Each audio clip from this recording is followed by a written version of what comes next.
Hello and welcome to another edition of Expat Living, and in this week's episode we are here in Ho Chi Minh City, as you could probably guess, with a background from right behind me. Now, this magnificent cityscape is the result of bustling socio-economic development, which has resulted in a lot of creativity, innovation and change in architecture. But what are some of the implications for urban development in the future of the city? Let's find out together with our guest for this week, Ed Haysom.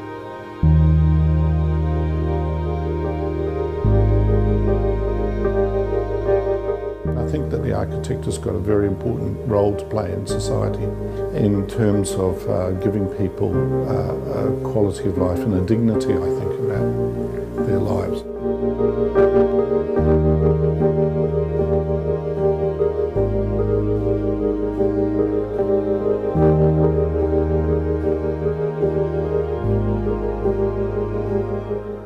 You know, I've always had this sort of urge or need to save the world, you know, to help people in some way. And I thought when I was a student that designing buildings would be a good way to help people, because people are defined by their surroundings and their buildings.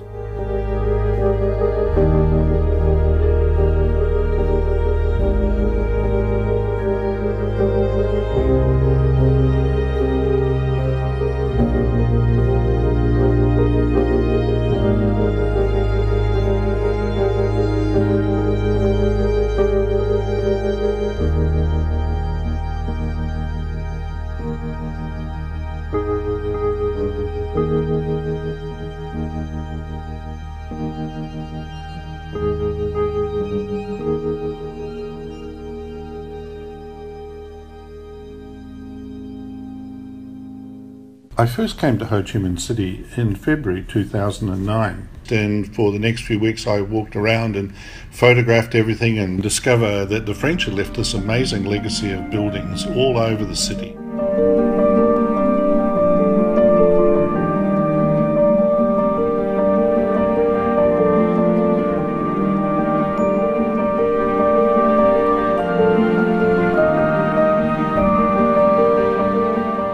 French colonial buildings that they left here are simply astonishing and have been a great legacy for the city and for the future of the country.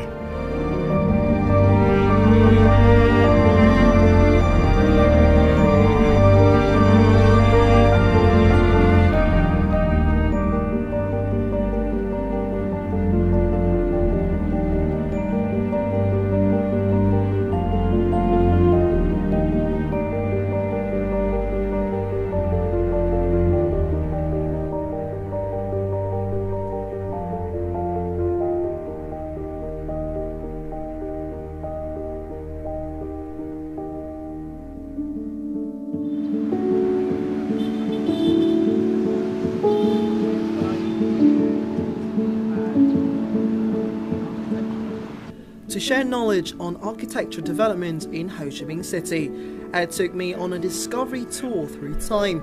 We began with three main historic eras of old buildings in Ho Chi Minh City: the late 19th century, 1930s, and the American War in Vietnam. The late 19th century was first. This period marked the arrival of French influence as Saigon became the capital of the southern region of Cochin China.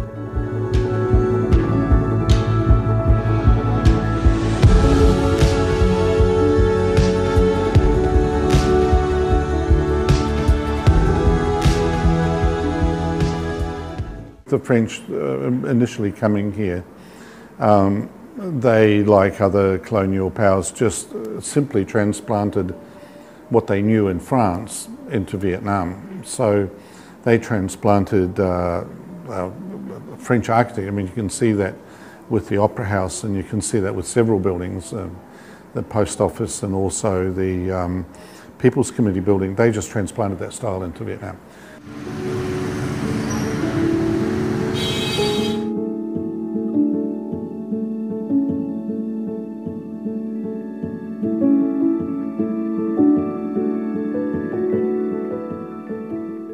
Okay, Okay, so over time, how did the French colonial architecture impact Vietnam and the other way around?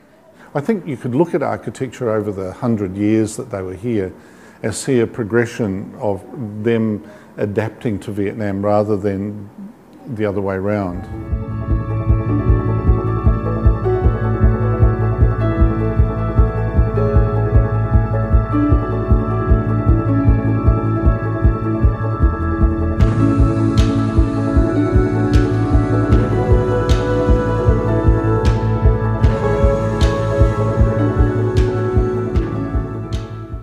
They had to deal with the heat. They didn't have air conditioning then.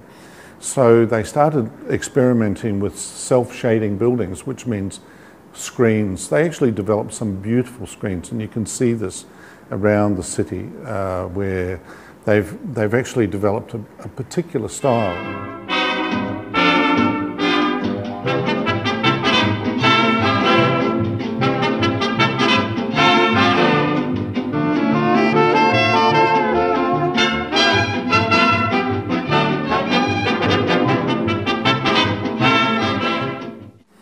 And after the war, there was a sense of let's move on. So what we saw coming through is a lot sleeker shapes, the absence of decoration, more functional spaces, I suppose, more light and windows. There were a lot of changes technologically. The other thing that had really changed since the 19th century was the advent of the lift meant that you could go more stories, people didn't have to walk upstairs.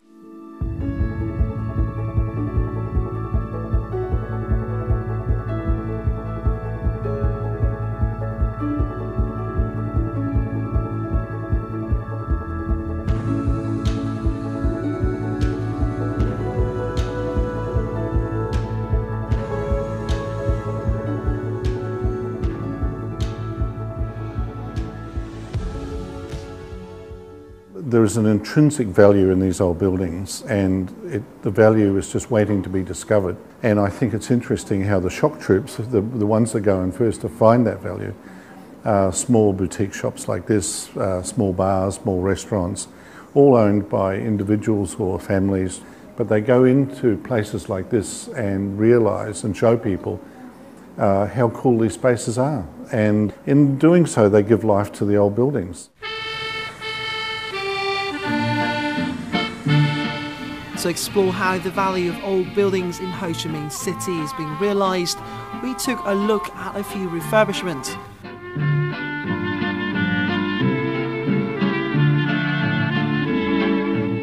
Our first destination, Saigon Garden.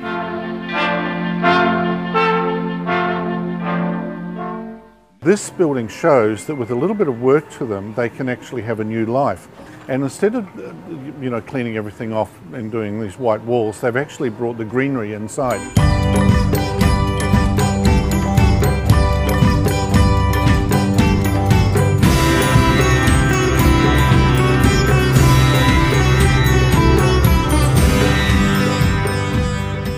So in a way, they've kind of made an urban space, an urban connector space, full of plants and trees.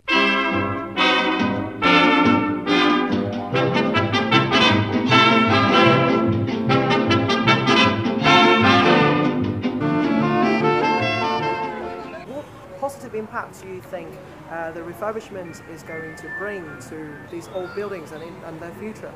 Well, there are so many great old buildings in Ho Chi Minh City. It's a treasure trove of great architecture. Buildings have a life, and when they start to die, they attract particular kind of businesses, because usually the spaces are interesting and different, and they can get them cheaper.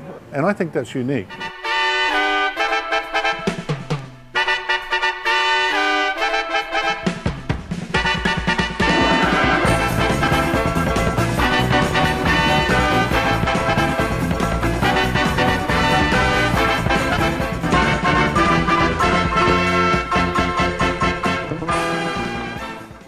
This is a Vietnam War era building, and the interesting thing about it is that it was built in a very utilitarian way. So it's basically an egg crate shaped building, and it's got all these balconies there that look down on all the action happening there. It's absolutely perfect. The bones of the building are sufficiently flexible to allow those sort of activities to occur. Our next refurbishment work lies on Donko Street at French Cafe Cuisine. Well, the interesting thing about this space is that it is a steel frame space. You know, its origins were a factory.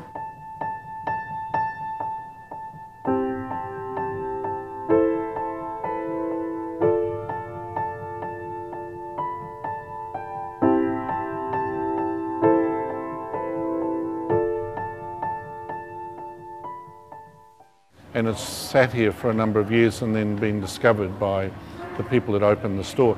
And they've done an absolutely brilliant job of it. I mean, it just goes to show that these spaces have got so much to give, so much to offer.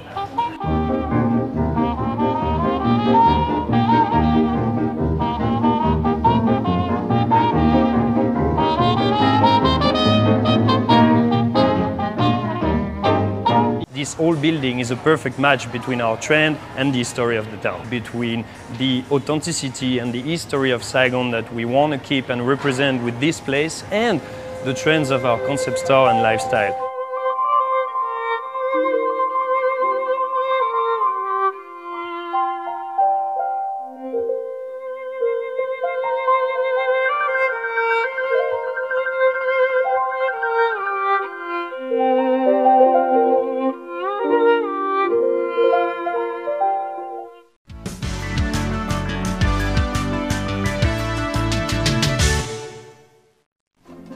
The next part of our journey took us to another side of Ho Chi Minh City for something new.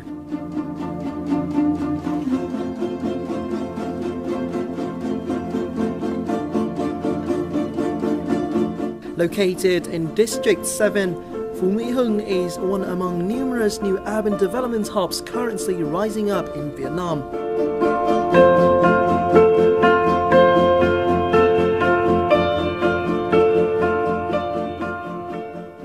So what do you think is so attractive about the Vietnamese architecture industry that has drawn all these international developers over to the country? Well, I think it's beginning to be a very open economy, and I think that there are enormous opportunities to work at a very big scale. I think that's what draws people here. 5.7% of gross domestic product has been the average amount of Vietnam's public and private sector investment into infrastructure in recent years. This means Vietnam is among those leading Asia's infrastructure race, according to Bloomberg Markets.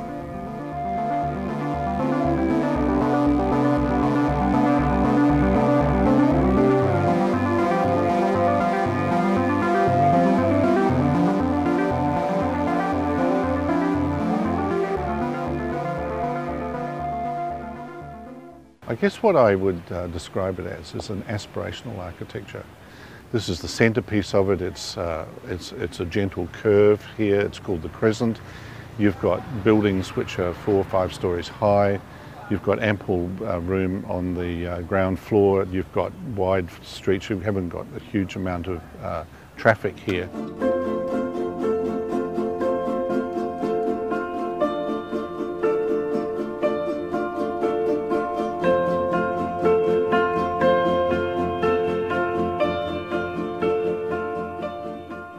As we see a lot of grade separation. We see footpaths that are separated from the restaurant areas.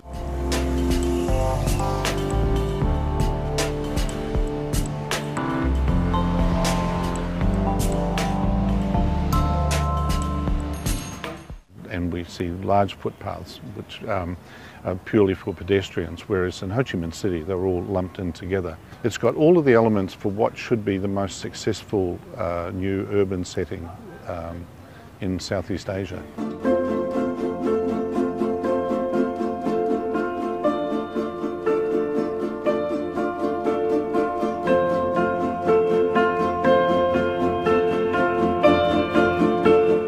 The bustling urban developments in Vietnam also result in many attractive architectural competitions. Among them, the C30 Tân Bình International Competition grabbed the attention of Ed Haysom firm. Very powerful. Yeah. Well, the C30 competition was a really big deal in the office, and I mean, the competition is a very tense thing to do. You know, you're on a deadline, you want to win, so it's highly competitive, and you want to do your best. And our team of Nguyen and Dang and Mr. An, they just embraced it. The high standard of skill and the attention to detail in the training has made them stand out.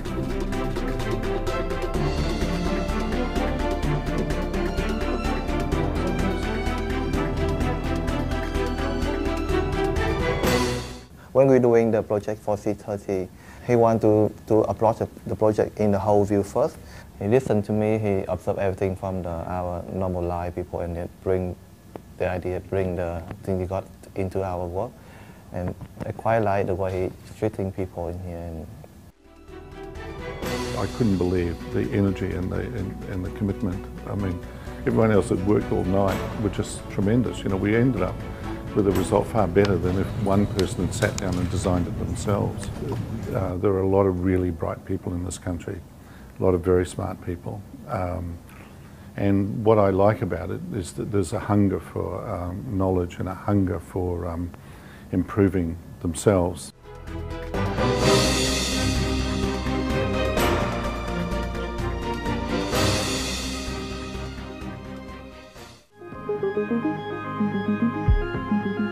The Ed Haysom team took design inspiration from elements of the traditional Vietnamese village, where each function is defined by its own structure, and these functions are arranged orthogonally.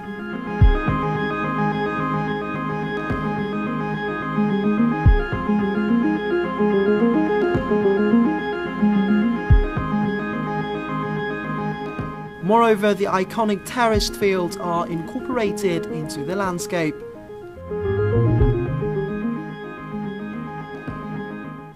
The hard work paid off as the team sealed the top spots for C30.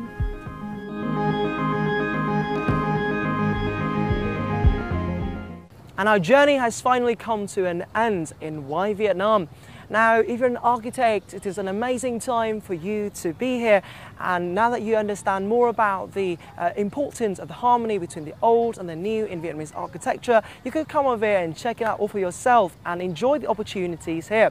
And as usual, let's take some time out.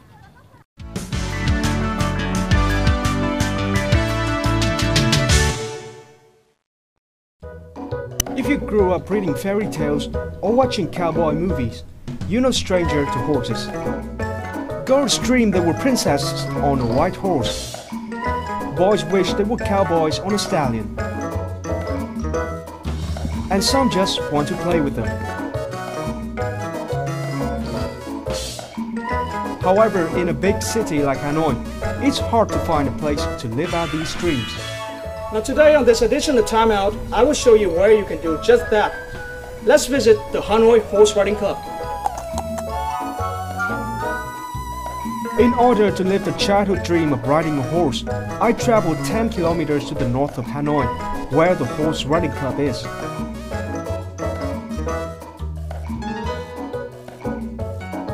This is one of the few places in the city where you can find horses and learn how to ride them. Anh chào anh. Chào em. Anh là Nam. Anh có thể giới thiệu cho em qua về câu lạc bộ mình được không? Câu lạc bộ ngựa của anh thành lập năm 2013 với một cái mong muốn cung cấp những cái dịch vụ rất là đáng yêu như thế này cho quảng đại người dân. Thế thì khi mà mình tham gia vào câu lạc bộ ngựa này thì một học viên sẽ được tham gia những hoạt động gì ạ? Ở câu lạc bộ ngựa Hà Nội thì có một số những cái dịch vụ chơi với ngựa này, team building này, chụp ảnh, chụp hình này, và đặc biệt là cái loại hình là học cưỡi ngựa. Horse riding is the main attraction here. Joe Wang is the head trainer. He teaches students how to befriend a horse and eventually ride them. Mr. Nam, hello, Mr. Nam. Hello, nice to meet you. How many horses do you have here? 22 horses. 22? Yes. So it must be really tough taking care of them. You gotta be patient for it. The horse is different than the dog, and it takes a lot more time to get the relationship with the horse, to let the horse trust it at you. And it's good to grow up with a young horse from the beginning. You got to let them know you. And see now, he's coming to play with me. Horses are very clever animals. Each has a different personality. He's like his name, Naughty. Yeah. Is he naughty? Like, he looks pretty tame to me. Oh, he's naughty. He is naughty. See? Yeah. He's trying to bite you. This kind of horse, we call it pure blood horse. Do you ever have trouble, training some horse with very, naughty personalities? For training a naughty horse is okay. It's a mutual respect that people have to respect the horse. And also, it's more important that horse respect people. Once the horses get used to the rider, they will be ready for practice. Joe teaches his students the basic lessons first. They start with walking, then move to a jog, which is called trotting.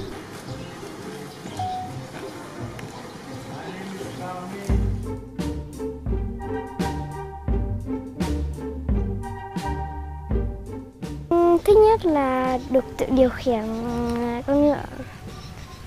Vì em chưa cưỡi ngựa bao giờ, mà ở Thụy Điển thì các bạn được đi hết, xong rồi kể lại thì em thấy thích, thì về Việt Nam em đi học.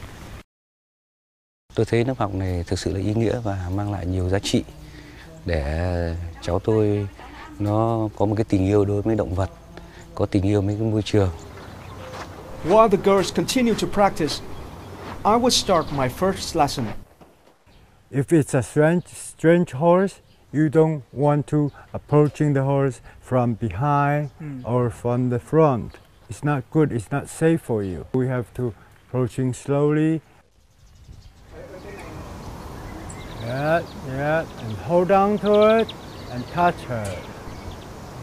Very good. Once the horse is used to your presence, you can start learning how to walk it around, which is called leading. You want to try to lead the horse, go first, and then we put the bridle on, okay? You go. Let's go. You go. Yes. Watch the step. Yes. What's it doing? She's feeling comfortable or respecting. Oh, so that means we have some good signs. The sound is showing the respecting to people. Right, it's a very friendly horse. Oh yeah. And once you're okay with leading, you can climb onto the horse's back. The west side of America, they use the saddle, this part of saddle, to get the cow. You know, American cowboys. Why they call cowboys? Because they catch cows with the rope, right? So they go woo woo woo woo woo to get a cow and tie it up here. Right. That's why we have the Western saddle. Nice and easy. Very lightly on the horse. Don't bump it on it. Okay. It's the first time you ride a horse? Of course. I ride a lot of motorbikes, but not horses. It's in Vietnam. I feel like a cowboy. Finally, my childhood dream is fulfilled. Even though I cannot do more than walking the horse, for the first lesson, it is better than I expected and a lot of fun. This is like riding a Ferrari. So if you're looking for a place to spend your summer with beautiful animals and make some nice memories, make sure to add the Hanoi Horse Club to your list. See you on the next time out. That has concluded this edition of Expat Living. Do not forget to log on to vtv4.vn or youtube.com/vtv4go for more of our content. Goodbye for now, and thanks for stopping by.